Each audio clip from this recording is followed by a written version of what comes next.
সুপ্রিয় শিক্ষার্থী বন্ধুরা, আজকে আমরা একটি কবিতা আবৃত্তি করব। কবিতার নাম হলো মুক্তি সেনা। লিখেছেন কে? সুকুমার বড়ুয়া। কবিতাটি আমরা আবৃত্তি শুরু করি। ধন্য সবাই ধন্য, অস্ত্র ধরে যুদ্ধ করে মাতৃভূমির জন্য।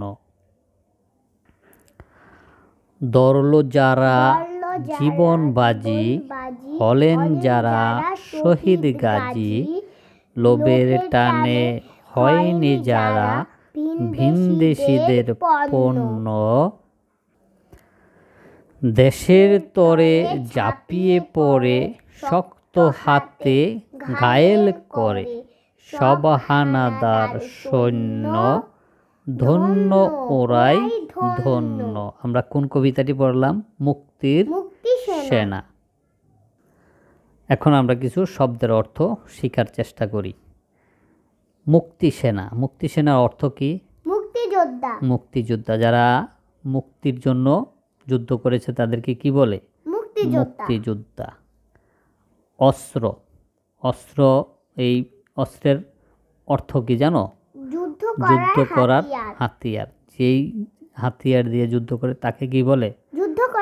অস্ত্র বলে। এখানে হাতিয়ার বলতে অনেক কিছু বোঝানো হয়। লাঠি সোটা, কি বল্লভ, নানান ধরনের বন্দুক, এই সমস্তকে অস্ত্র বলা হয়।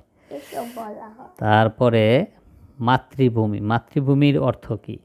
মাতৃভূমি মানে কি জানো? মাতৃভূমি মানে হচ্ছে স্বদেশ, মানে নিজের দেশকে মাতৃভূমি বলে, মানে মায়ের ভূমি যেটা। তারপরে জীবনবাজি। জীবনবাজি মানে কি? জীবনের মায়া না করা। এই জীবনের মায়া না করে যারা যুদ্ধ করেছে তাদেরকে বলা হয় জীবনবাজি রেখে যুদ্ধ করা, জীবনবাজি। ঠিক আছে। শহীদ। শহীদ কাদেরকে বলা হয়? দেশের জন্য যারা যুদ্ধ করে, যারা জীবন দেন তাদেরকে বলা হয় শহীদ। গাজী। গাজী মানে কি? যুদ্ধ করে যারা জয়ী হয়ে ফেরেন, অর্থাৎ যুদ্ধ করে যারা জয়ী হয়ে ফিরছে তাদেরকে বলা হয় গাজী। তারপরে ভিনদেশী। ভিনদেশী মানে কি? অন্য দেশের। ভিনদেশী মানে হচ্ছে অন্য দেশের। পণ্য। পণ্য মানে হচ্ছে কি? কেনা যায় এমন জিনিস। যেই জিনিস কেনা যায় সেটাই হলো পণ্য। ঘায়েল করা। ঘায়েল করা শব্দের অর্থ কি? পরাজিত করা। যেই জিনিসকে পরাজিত করে তাকে বলা হয় কি? ঘায়েল করা হয়।